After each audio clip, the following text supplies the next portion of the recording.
허물 많은 우리들을 구원해 주신 우리 하나님께 영광과 찬송을 올려야 될 줄로 믿습니다. 하나님을 늘 높이고 찬양해야죠. 방금 부른 찬양 그대로 우리 하나님께서 영광을 받으시기를 원합니다.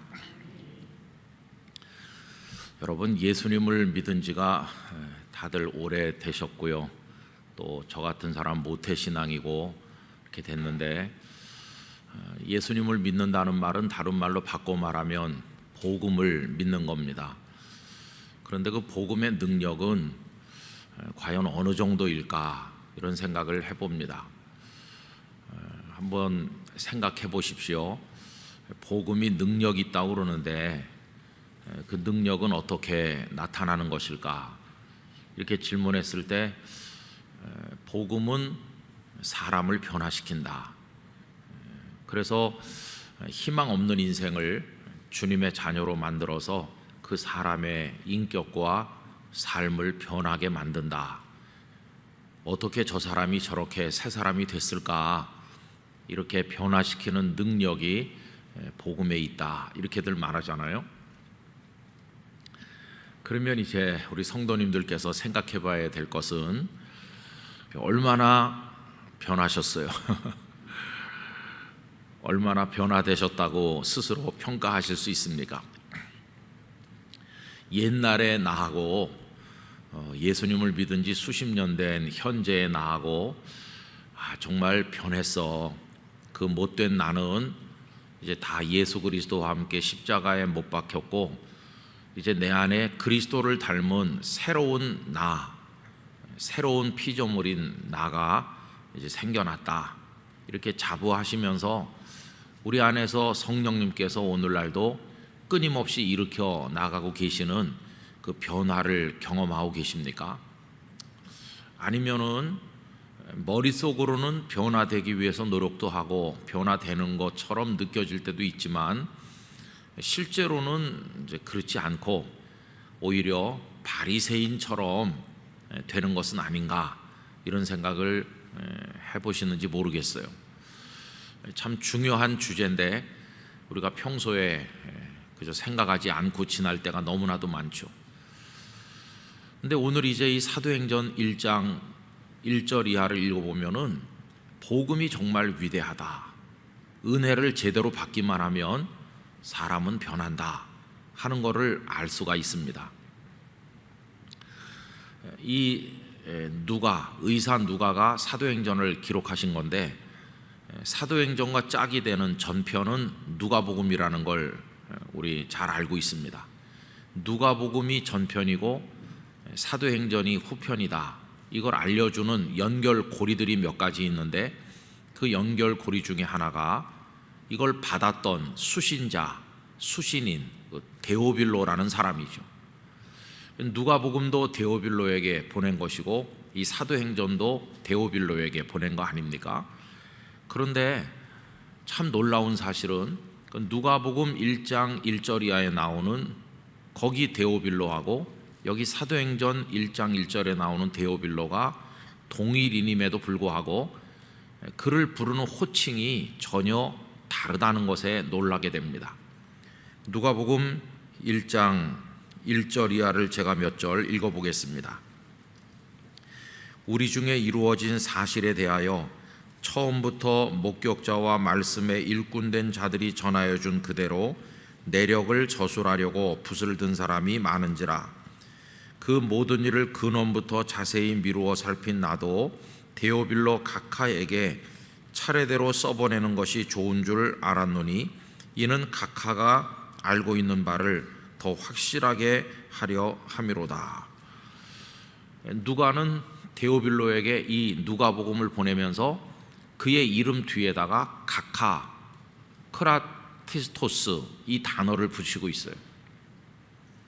이 각하라고 하는 단어는 신약 성경에서 특별히 사도행전에서 최하 총독 이상의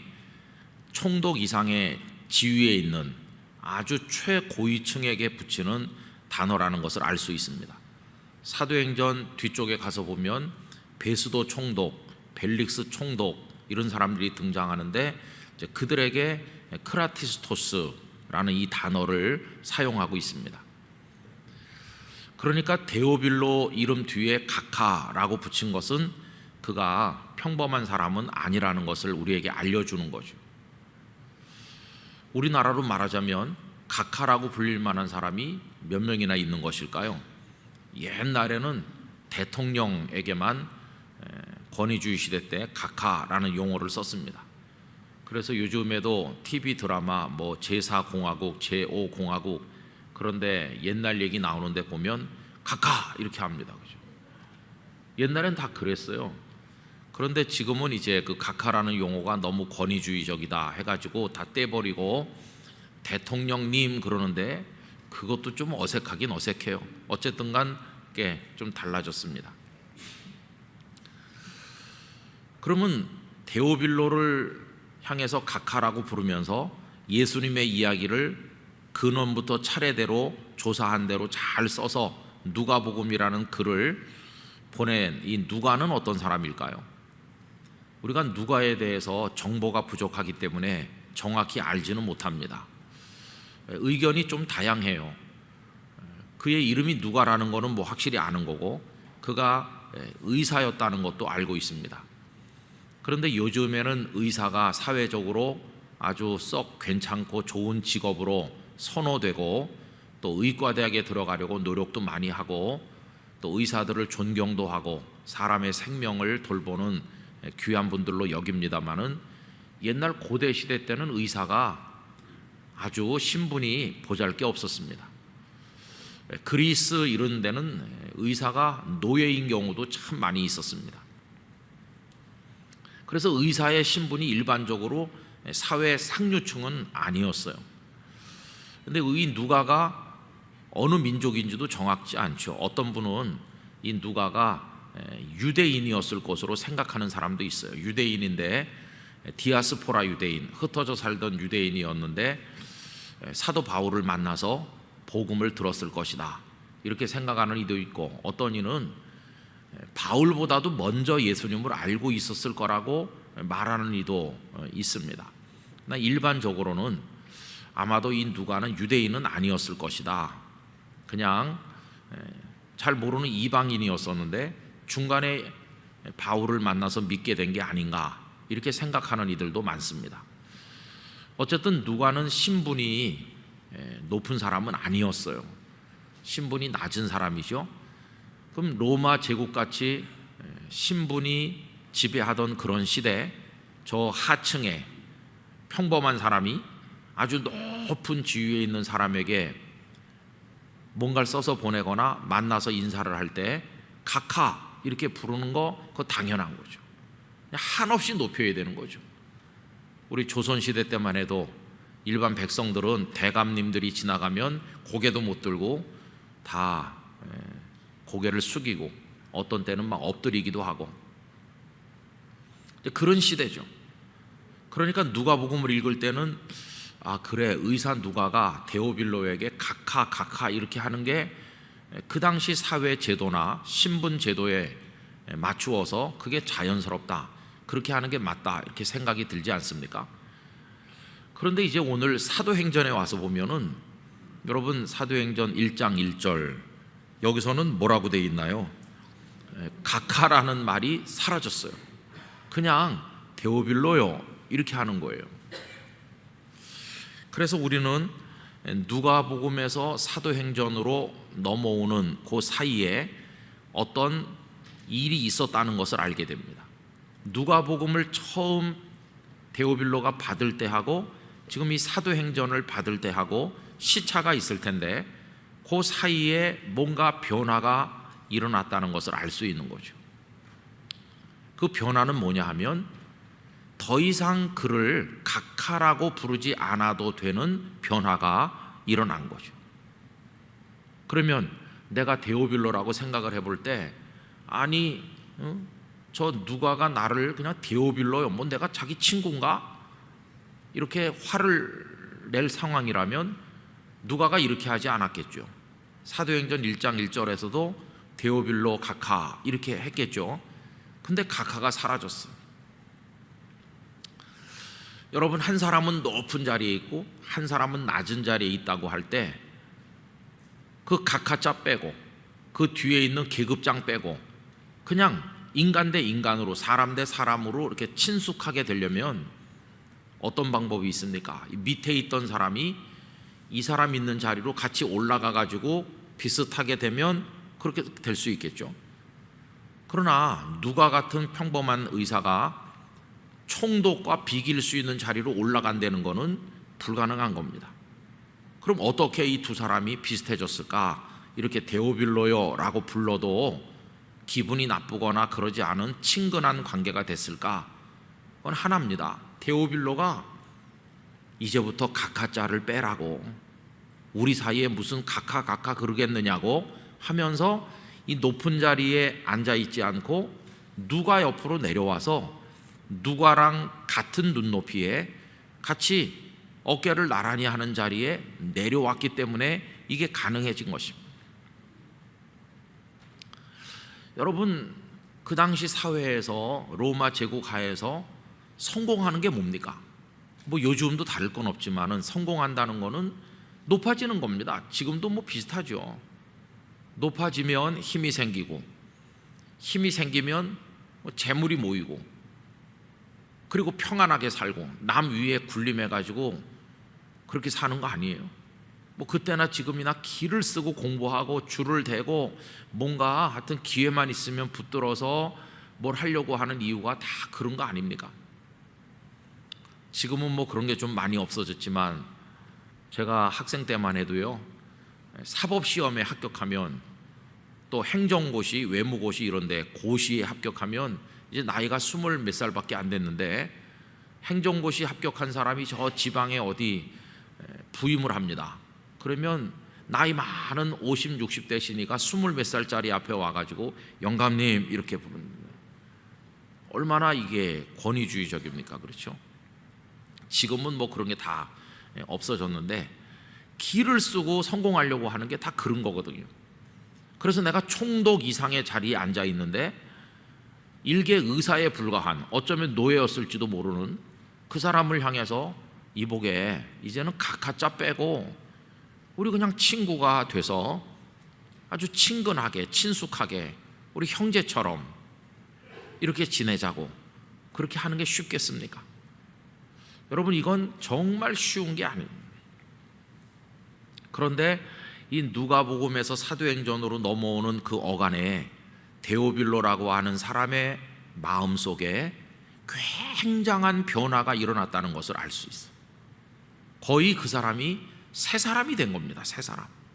높은 데 앉아서 거들먹거리고 아랫사람들을 경멸하고 우습게 여기던 도도하고 교만하던 사람이 다 낮아져서 누가와 형제인 것처럼 친숙하게 지내는 그런 사람으로 변화됐어요. 그럼 여러분, 어떻게 총독의 권위를 가진 그 사람이 그렇게 변화될 수 있을까? 그 변화도요, 형식적 변화가 아니고 아주 진정으로 변화된 겁니다. 한번 생각을 해보세요. 만약에 이 데오빌로가 그 누가복음을 받아서 고마움을 표시하기 위해서 사람을 누가한테 보내거나 답장을 보낸다고 합시다. 이보게 다음부터는 나를 그렇게 각하하지 말고 그냥 나를 가깝게 생각하게, 우리 형제인 것처럼 친구인 것처럼 다음번 글을 보낼 때는 각하자 빼고 보내게 라고 했다고 해보세요. 누가가 그걸 받아서 읽고, 아, 이분이 나한테 이제 가깝게 지내자고 하는구나, 각하자 빼라고 하는구나, 이렇게 읽었지만 이게 진정으로 변화된 건지 아니면 그냥 해보는 말인지 누가가 불안한 생각이 들면 그 다음번에 글을 쓸 때 그 각하 이걸 뺄 수 있을까요? 그냥 한번 해보는 소리일 거야. 내가 진짜 각하 이거 빼고 썼다가 나중에 어떤 후환이 있으려고, 진짜 변했는지 안 변했는지 내가 그를 어떻게 알고, 아유 조심해야지, 조심해서 나쁠 게 있나, 이렇게 그 데오빌로의 진정성을 의심했다면 누가는 여기 사도행전에 각하를 뺄 수 없었을 거예요. 그런데 누가가 각하라고 하는 용어를 빼고 그의 이름만 데오빌로요 이렇게 할 수 있었다는 것은 데오빌로가 정말로 변화됐고 누가를 정말로 가깝게 생각하고 누가와 가까이 형제처럼 지내고자 한다는 그 마음의 진정성이 누가에게 전달된 것이죠. 누가가 볼 때 이건 진심이구나, 그분이 진심으로 나랑 가깝게 지내기를 원하는구나, 그 마음이 느껴진다. 그럼 내가 다음에 글을 보낼 때는 각하 이거 빼고 보내야 되겠다. 무슨 얘기냐면 데오빌로가 진짜로 변한 거예요. 새 사람이 됐어요. 새 사람. 로마 세계와 같은 철저한 신분제 사회에서 총독의 자리에 있는 그 이상일설지도 모르는 그 사람이 자기를 그냥 보잘것없는 평범한 사람과 같이 되기를 원했던 것이. 그럼 여러분, 이 데오빌로가 어떻게 이렇게 새 사람으로 바뀌어 새로워질 수 있었을까? 이건 우리가 생각해 봐야 되는 거죠. 여러분, 어떻게 그가 달라졌을 거라고 생각하십니까? 저는 그 비결이 누가복음에 있다고 생각합니다. 누가복음을 받아 읽을 때만 해도 데오빌로는 각하였어요. 그도 예수님에 관해서 어렴풋이 들었어요. 저 유대에 예수라고 하는 선생이 나타나서 대단했다는데 하는 것을 어렴풋이는 알고 있었는데, 누가가 근원부터 자세히 미루어 살핀 것을 차례대로 써서 데오빌로에게 보낸 겁니다. 각하로 이미 알고 있는 그것을 더 확실하게 알게 하려고, 어렴풋이 알고 있는데 더 분명하게 알게 하려고 내가 이걸 써서 보냅니다. 데오빌로가 우리 성경으로 24장으로 되어 있는 이 누가복음을, 당시로서는 굉장히 긴 글이겠죠. 지금은 얇은 성경에 인쇄를 해서 24장 금방 넘기지만 그 당시 파피루스나 이런 데 기록했을 걸 생각을 해보면 이 20넉장의 누가복음의 기록이 누가에게서 데오빌로에게 전달됐을 때는 부피가 굉장했을 거예요. 그거를 쌓아놓고 한 장씩 한 장씩 읽어 내려가는 거죠.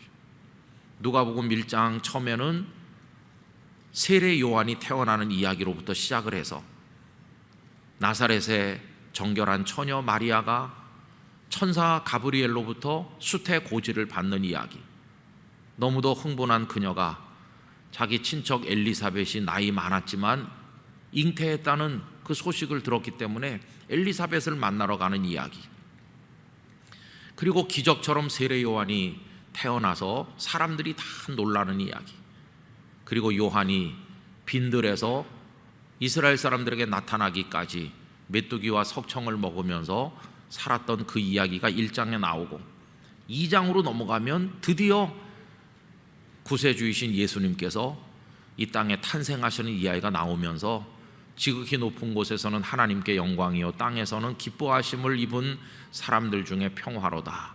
천군 천사가 노래하고 목자들이 들판에서 자기 지경에서 양떼를 지키다가 마구간에 가서 예수님 만나고 경배하고, 우리 예수님 성전에 올라가셔서 정결 예식을 행하실 때 시므온과 안나를 만나고, 이런 얘기가 쭉 나오잖아요. 그러면서 데오빌로가 그 파피루스를 한 장씩 읽으면서 눈이 반짝반짝 빛나기 시작했겠죠.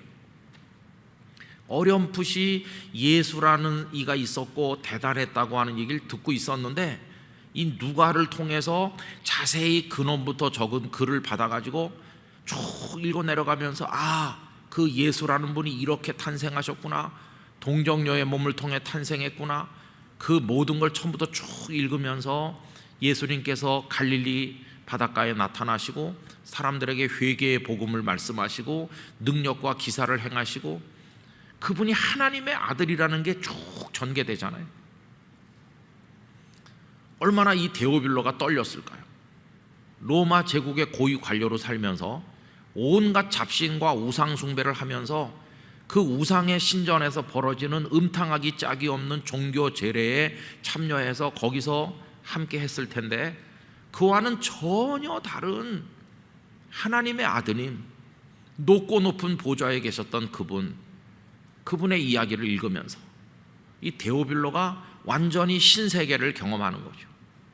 그 말씀 속으로 쏙 빨려 들어가고 예수님께서 이 사람 저 사람에게 하신 말씀이 자신에게 하시는 말씀처럼 느껴지다가, 그러다가 결정적인 말씀들이 있었을 거 아니겠어요? 인자가 온 것은 섬김을 받으려 함이 아니라 도리어 섬기려 하고, 자기는 성공해가지고 높은 자리에 앉아서 수십 수백 명의 노예들의 섬김을 받으면서 무수한 사람들 위에 군림하고, 사람들이 다 자신 앞에 무릎을 꿇고 고개를 숙이고 섬겨주는데 그걸 다 받아 누리면서 거만하게 지금까지 살아왔는데, 하나님의 아드님이신 그분이 이 땅에 사람 몸을 입고 오셔서 섬김을 받으려 온 게 아니라 섬기려 왔고, 거기서 끝나는 게 아니라 자기 목숨을 대속물로 주려 왔다. 그래서 그게 십자가로 이어지잖아요. 요만큼 높은 이가 요만큼 내려온 게 아니라 높이를 알 수 없는 가장 높으신 하나님의 아드님이 가장 낮은 자리에까지 내려와서 십자가를 지고 죽기까지 하셨다. 그거 읽어 내려가면서 그의 손이 떨리고, 그분이 위에서 죽은 죄인들 속에 자기 자신도 들어있다는 것을 알게 됐을 때, 그 예수님이란 그 하나님의 아들님께서 영의 눈으로 보면 저 죄 가운데 밑바닥에 던져진 자기 곁에 내려오셔서 자신 옆에 함께 계신 것을 알게 됐을 때, 그분이 자신을 위해서 내려오셨다는 것을 깨달았을 때 데오빌로는 변화되기 시작하는 거죠. 잠깐 지나는 이 세상에서 총독이 뭐라고, 뭐 그렇게 대단한 거라고. 자기 위에도 많은 사람이 있잖아요. 데오빌로보다도 더 높은 사람. 데오빌로가 다른 사람들 위해서는 도도하고 거만하게 행동했을지 모르지만 그도 황제 앞에 가면 엎드려야 되는 거 아니에요. 별거 아니죠. 세상에서 좀 높고 뭐 좀 힘 좀 있다는 게 진짜 별게 아니죠. 우리가 아유 그분이 장관 하셨던 분이에요. 그럼 어유 그래요? 대단하시네요. 이러지만 그 장관도 대통령이 임명한 대통령에 비하면 또 아무것도 아니죠. 대통령이 대단해 보이지만 몇 년 하면 끝나요. 몇 년 하면. 우리 문 대통령도 5년, 그 앞에 분들 다 5년 하는데, 시작할 때는 천하를 손에 얻은 것 같이들 다 시작하시죠.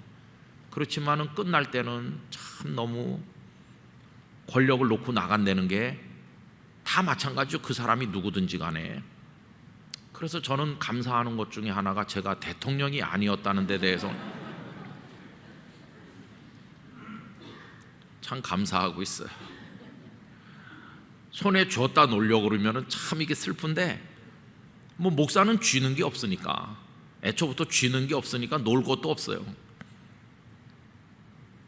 그래서 참 좋습니다.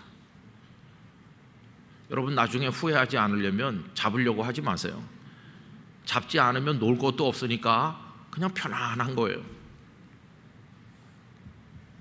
예수님을 믿는다는 것은 놓는 법을 배우는 거니까, 그죠? 그래서 자유인이 되는 거니까 참 우린 편안해요. 그 데오빌로가 자기가 뭐 대단한 것 같지만 그 위에 더 높은 사람들 앞에 가면 별것도 아니잖아요. 그리고 그걸 뭐 영원히 누리는 것도 아니잖아요. 제 최근에 어떤 사석에서 불과 몇 년 전만 해도 그 이름자가 회자되고 우리나라 정치권에 그래도 꽤 괜찮았다는 그런 분들이 지금은 얼마나 늙으셔가지고, 그 중에 어떤 분은 치매가 와가지고 지금 그랬다는 얘기를 사석에서 들었어요. 아 그렇구나.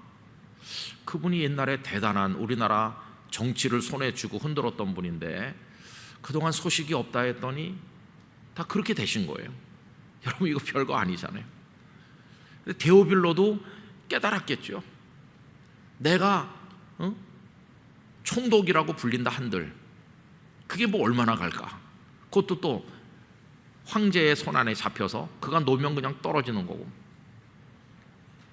보잘것없는 내가 그렇게 도도하고 교만했는데 하나님의 아드님이신 예수께서 이 땅에 오셔서 내 곁에 나와 함께 나를 구원하기 위해서 낮아지셨구나. 이거 깨닫고 나니까 변화가 일어나는 거예요. 이 땅에서의 권력을 바라보던 그가 하늘나라 시민이 되기를 원하게 된 것이고, 보잘것없는 것에 도취돼서 살던 그가 진정한 생명의 나라를 보게 됐죠. 로마 제국에 도취돼서 살던 그가 하나님의 나라에 머리를 숙이게 된 거죠. 황제가 최고인 줄 알고 살던 그가 이 땅의 모든 황제들 위에 계신 하나님을 알게 된 것이죠. 그러고 나니까 변했어요. 나한테 누가복음을 적어보낸 의사 누가, 그 누가복음을 손에 받을 때만 해도 그 사람 예수에 대해서 좀 많이 안다고 해서 내가 글 좀 받아보길 원했는데 그 사람 의사라면서 그냥 이렇게 생각했겠죠. 그런데 쭉 받아서 읽으면서 예수 그리스도께서 어떤 분이신가를 알게 됐을 때 더 이상 누가를 저 아래로 내려다볼 수 없는 거죠. 주께서 나를 구원해 주신 걸 생각해 보면 누가는 나의 형제로구나. 그도 예수님께서 사랑하는 사람이고 예수님께서는 그를 위해서도 십자가에 달리셨고 그가 오히려 나보다 먼저 예수님의 은혜 속으로 들어간, 내가 어찌 그를 향해서 앞으로도 계속 각하라고 부르시오 이렇게 할 수 있겠나. 이제는 우리는 친구와 같고 형제와 같지. 그래서 사도행전을 쓸 때 누가는 더 이상 각하라는 단어를 사용하지 않고 기꺼이 데오빌로의 호의를 받아들여서 친구가 되기로 한 게 틀림없죠. 그래서 그 다음 써서 보낼 땐 데오빌로요, 아무로 이상하지도 않죠. 또 데오빌로는 그 이후에 성령께서 어떻게 예루살렘에서부터 교회를 세우시고 그 복음이 로마까지 전해지게 됐는지 그거를 쭉 읽으면서 하나님의 하시는 일 앞에 감격하지 않았겠습니까? 여러분, 이게 변화죠. 변화. 복음이 가져오는 한 사람 데오빌로 속에서 일으킨 위대한 변화. 그 거만하던 사람이 겸손해졌고 권력자에 도취돼서 살던 사람이 이제는 하나님을 바라보는 사람으로 변화된 것이죠. 그리고 그 변화가 누가라고 하는 다른 일을 향해서 마음을 여는 그런 표현과 행동으로 나타난 것을 볼 수가 있습니다. 여러분, 저는 우리들도 예수님을 오래오래 믿으면서 우리 속에 이런 실제적 변화가 복음을 통해 일어나기를 원합니다. 이게 변화되는 거예요. 그게 예수님을 믿는 거죠. 교회 그저 다녀서 직분을 받고 교회 일도 열심히 하지만 실제적 변화가 내 심령과 삶에 일어나지 않고 여전히 도도하고 교만하고 나중심이고 이기적이고 이런 식으로 있다면 그 사람은 아직 그리스도를 믿은 사람이라고 말할 수 없습니다. 두려운 일이죠. 불법을 행하는 자들아 내 앞에서 떠나가라, 이렇게 책망을 받을 자인지도 모르겠어요. 참 두려운 얘기죠. 그래서 저는 오늘 우리 수요 2부 기도에 함께 하시는 모든 분들께서 또 영상으로 함께하는 모든 분들께서 이런 기도를 올리시기를 바랍니다. 주님, 제 안에 진심으로 복음을 통한 변화가 일어나기를 소망합니다. 저를 새롭게 하여 주시옵소서. 정말로 새로워지기 위한 갈망을 가지고 하나님 앞에 기도하는 우리들이 되어야만 하겠습니다.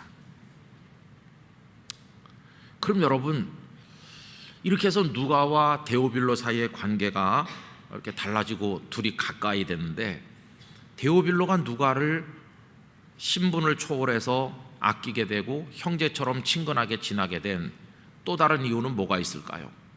예수님께서 데오빌로를 이 복음을 통해 변화시킨 것 말고 또 다른 이유를 하나 얘기한다면, 이제 데오빌로가 누가를 귀하게 여기게 되었기 때문이에요. 옛날에는 신분만 생각하면 그냥 일개 의사에 불과하다 이렇게 생각을 했을 텐데 이젠 아니에요. 그를 일개 의사로 보는 게 아니라 전혀 다른 안목으로 누가를 바라보게 된 거죠. 누가는 어떤 분입니까? 데오빌로보다 먼저 예수 그리스도를 아는 이예요. 데오빌로보다 먼저 그 심령이 은혜로 채워지신 분이세요. 데오빌로보다 먼저 하나님의 성령님을 체험한 분이에요. 다시 말하면 하나님의 은총에 더 깊이 들어가 있는 이가 이 누가인 것이죠. 여러분, 신분으로 하면 데오빌로가 높고 누가는 낮지만, 그럼 세상에서는 어떻습니까? 모든 가르침, 모든 지시, 모든 명령, 모든 게 다 높은 사람이 낮은 사람에게 흘려보냅니다. 이렇게 해라, 이건 이런 거야, 너 몰라서 그렇지, 이렇게 다 위에서 아래로. 그런데 오늘 설교 제목이 복음은 자주 거꾸로 흐른다. 낮은 사람이 높은 사람에게 흘려보내기도 하는 게 복음이라는 것이. 은혜는 신분이 낮다고 못하는 게 아니라, 신분이 낮아도 은혜를 먼저 경험한 사람이 신분이 높아도 은혜를 경험하지 못한 사람에게 말해주게 돼 있는 것이. 이 복음과 은혜는 세상에서의 높낮이대로 흐르는 게 아니라 그 반대로도 흐른다는 것이. 여러분, 그런 예는 많잖아요. 우선 창세기에 보면 요셉이 바로왕 앞에 섰습니다. 이 두 사람의 신분이 이게 비교가 됩니까? 바로는 대제국 애굽의 최고 통치자 아니에요? 바로왕, 파라오. 그러면 지금 요셉은요? 요셉은 막 이제 감옥에서 불러 나왔지만 아직도 강간 미수범으로서 거기 갇혀 있잖아요. 억울하게 누명을 덮었었지만 사람들이 그걸 어떻게 알겠어요? 거기 분명히 적혀 있는 제목은 자기 그 여주인을 겁탈하려다가 붙들려온 죄수에 불과하잖아요. 이게 신분 차이가 이게 어떻게 할 수가 없어요. 그런데 이 신분 차이가 어느 날 없어졌어요. 바로가 오히려 더 애절해요. 바로가 더 속이 탑니다. 요셉은 느긋하고요. 그래서 그 요셉을 불러와라. 그래서 요셉을 불러서 지금 왕 앞에 세운 겁니다. 당장 감옥으로 집어 던져야 될 죄수를 바로가 기다리는 거예요. 왜 빨리 안 오느냐? 그래서 데려다 놓고, 내가 들으니 너는 꿈을 해석을 잘한다면서. 누가 누구한테 부탁하나요? 높은 사람이 낮은 사람에게 지금 부탁하잖아요. 그러면 다가올 흉년과 이 모든 것 속에서 어떻게 애굽 백성을 살려낼 수 있을는지 그 지혜를 누가 가지고 있는 겁니까? 요셉이 가지고 있는 거죠. 바로는 꿈은 꿨는데 꿈의 의미와 뜻을 알지 못해요. 그래서 굉장히 고민하고 있는데 요셉은 하나님이 그와 함께 하시고 그 뜻을 알게 하셨고, 그리고 어떻게 그 해결해 나가야 될지 지혜를 하나님께서 요셉에게 주셨기 때문에 요셉은 하나님의 은혜의 한복판에 들어가 있는 사람이고 바로는 전혀 모르는 사람이죠. 그래서 하나님의 경륜, 하나님의 계획, 하나님의 지혜가 강간 미수범이라고 하는 그런 신분으로 감옥에 갇혀 있던 저 밑바닥에 있는 요셉으로부터 거꾸로 흘러가지고 사도 파라오에게 닿는 거예요. 거꾸로 흐르는 거죠. 또 한 가지 예를 든다면 사무엘상 3장에 나오는 엘리 제사장과 사무엘의 예라고 할 수 있어요. 엘리 제사장은 당시 최고의 이스라엘 영적 지도자 아닙니까? 실로의 성막에 있으면서 가장 존귀한 신앙의 지도자죠. 그때는 왕도 없을 때이기 때문에 엘리가 가장 존귀한 사람이죠, 이스라엘 전체에서. 그리고 사무엘은 아직도 뭘 모르는 어린애죠. 그런데 그날 밤 하나님께서 엘리를 부르신 게 아니라 사무엘을 부르셨죠. 사무엘에게 하나님께서는 뜻을 알려주셨고 사무엘에게 은혜와 사랑을 베푸셨죠. 그 다음날 아침이 되니까 사무엘이 엘리 앞에 무릎 꿇고, 엘리가 사무엘에게 하나님께서 어젯밤 나한테 이렇게 말씀하셨단다, 너도 알아두거라, 이렇게 위에서 아래로 흐르는 게 아니고요, 거꾸로죠. 엘리 제사장이 사무엘을 붙들고 하나님께서 어젯밤 너한테 뭐라고 말씀하셨는지 나한테 좀 알려달라, 이렇게 하잖아요. 그래서 어린 사무엘이 하나님께 들은 내용을 엘리에게 말하잖아요. 이 낮은 어린애가 높은 제사장에게 지금 흘려보내고 있는 거죠.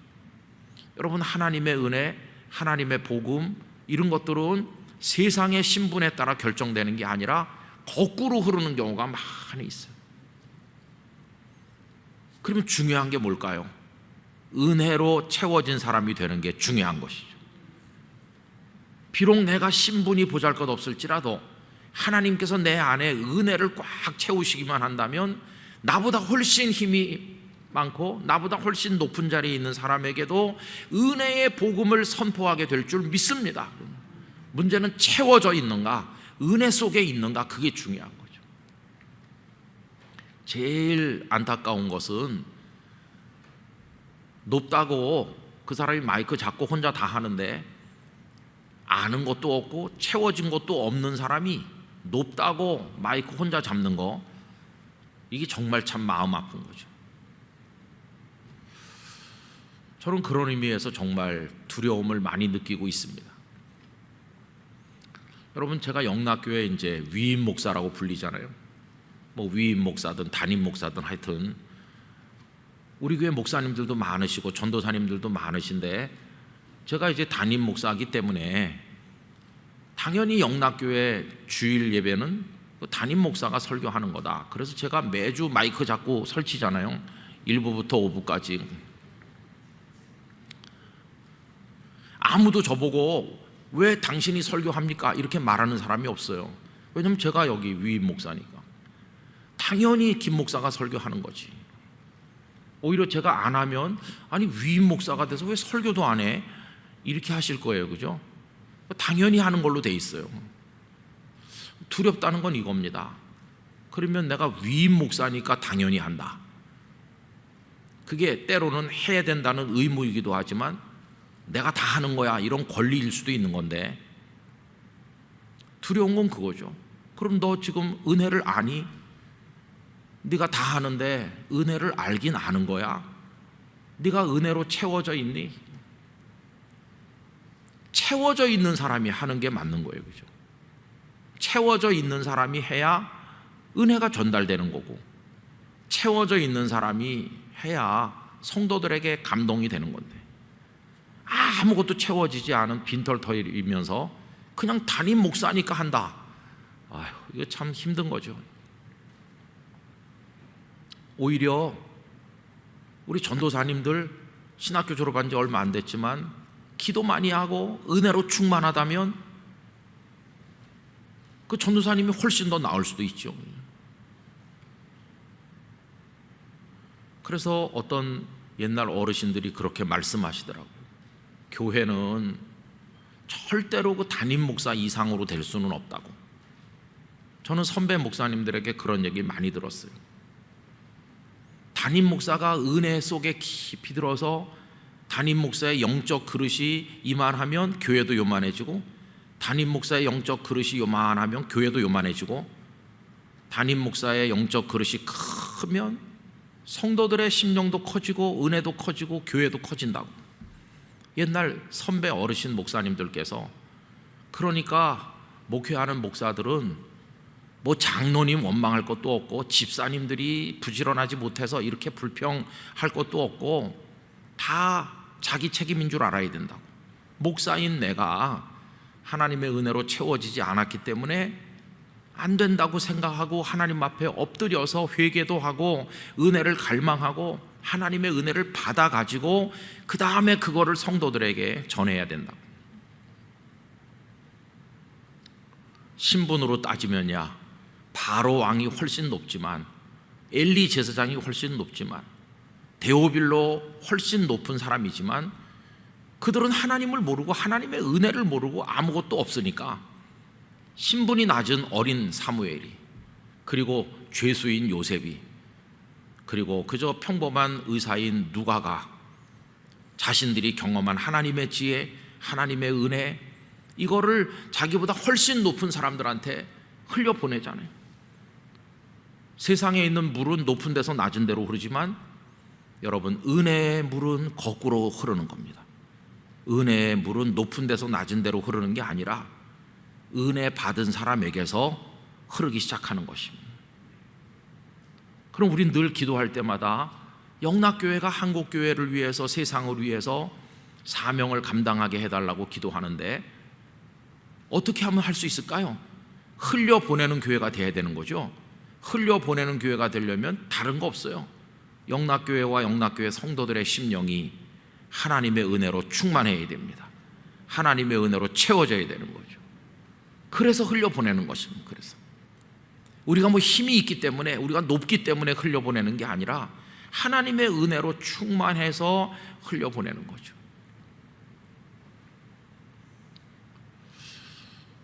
그래서 데오빌로는 알았습니다. 누가가 나보다 사회적 신분은 낮은 사람이지만 그는 나보다 훨씬 먼저 예수 그리스도를 알고 그 은혜 속에 거하고, 그리고 바울 사도를 비롯한 많은 동역자들과 함께 사방을 다니면서 복음의 역사를 이루었고, 그리고 가는 데마다 교회가 세워졌고, 얼마나 많은 사람들이 변화되고 구원받았는지, 이 복음이 어떻게 로마에까지 전달됐는지 그는 알고 있는 사람이고, 그는 성령님의 능력을 체험했고, 그가 누가복음도 나에게 적어서 보내줌으로 나를 새 사람 되도록 도와줬는데, 이제 그 이후에 승천하신 그 이후에 어떻게 복음이 로마까지 전해졌는지 그 하나님이 하시는 위대한 일을 후편으로 적어서 나한테 또 보내주니 이 얼마나 감사한가. 그래서 그렇게 변화됨으로 데오빌로도 이제는 변화된 성도들의 거룩한 그 반열에 참여하게 되는 거죠. 여러분, 하나님의 나라에 들어가서 하나님을 송축하는 이들, 그 14만 4천 명으로 표현되는 하나님의 거룩한 세마포를 입은 주님의 성도들 속에 가보면 한때 대단했던 이런저런 사람들이 다 있겠죠. 세상에서 아주 최고의 부자였던 사람도, 뭐 지식이 많았던 사람도, 권력자들도 다 있겠죠. 그와 동시에 세상에서 정말 보잘것없었던 사람도 그 속에 다 있을 텐데, 거기서는 높고 낮음은 다 없어졌고 다 은혜 속에 거하는 사람으로서 예수 그리스도 안에 형제와 자매가 되고 다 하나님의 자녀가 되어서 다 함께 끌어안고 하나님을 송축하는 일만 하게 될 것입니다. 그래서 이 거룩한 구원받은 성도의 속에 들어가려면 우리가 채워져야 되고 변화되어야 되는 거죠. 데오빌로는 변화되었다. 그래서 그는 더 이상 높은 자리에 있지 않고 내려와서 이제는 다른 이를 끌어안을 줄 아는 사랑의 사람으로 바뀌었다. 그리고 누가는 신분이 낮았지만 은혜 충만했기 때문에 흘려 보낼 수 있었고, 복음이 거꾸로 흘러서 데오빌로를 변화시키는 열매를 맺게 되었다. 여러분, 우리 자신을 가만히 보면서 내가 정말 변화된 그리스도인인가? 나는 여전히 다른 사람을 하수로 여기고 무시하고 이렇게 하지 않는가? 그리고 내가 정말 어른이라고 하면서, 오래 믿었다고 하면서 다른 사람들 앞에 마이크 혼자 잡는 식으로 아무것도 없으면서 영혼은 빈 깡통이면서 목소리만 높이는 불쌍한 존재는 아닌가? 우리 자신을 돌아봐야 되는 거죠. 겸손해짐은 나보다 나이가 어린 사람, 나보다 보잘것없는 사람에게서도 배울 게 있고, 그들이 경험한 하나님의 이야기, 그걸 통해서도 내 심령이 변화될 수 있다는 걸 깨닫게 될 것입니다. 그럼 다 서로 겸손하게 서로가 받은 은혜를 존중하면서 이 교회 공동체를 아름답게 만들어 갈 수 있을 것입니다. 왜 교회들이 시끄럽고 세속화되는 것일까요? 바깥에서 높은 사람은 교회에서도 높은 줄로 착각하니까, 바깥에서 낮은 사람을 교회에서도 무시하니까. 지난번에 여러 달 전에 말씀드렸죠. 조덕삼 장로님과 이자익 목사님. 이자익 목사님은 조덕삼 장로님의 머슴이었잖아요. 그런데 그 교회에서 장로 투표하니까 머슴이 먼저 장로님이 됐잖아요. 그러나 그 조 장로님은 당시는 장로가 못 됐지만 성도들 앞에 나가서 우리 이자익 장로님은 정말 훌륭한 그리스도인이다. 우리가 이 장로님을 중심으로 우리 교회를 잘 섬깁시다. 이렇게 하고 자신이 돈을 다 대서 이분을 평양신학교에 보내서 목사님이 되게 하고, 그리고 그 이자익 목사님을 그 교회 담임 목사님으로 모셔서 머슴은 담임 목사님이 되고, 그 주인이었던 조덕삼 장로님은 그 목사님을 잘 받들어서 우리나라 역사에 총회장을 영거포 2번 하시고 그 후에 또 한 번 하고 대전신학교를 세우시고, 그 이자익 목사님은 정말 겸손한 목사님으로 충성에 충성을 다하십니다. 조덕삼 장로님 얼마나 멋집니까? 양반이고 부자고 기세가 등등하지만 예수 그리스도 안에서 변화돼가지고 데오빌로가 변화되듯이, 그래서 한국 교회 역사에 둘도 없는 정말 복음이 가져오는 아름다운 이야기를 만들어 내시지 않았습니까? 이렇게 변화되는 복음의 역사죠.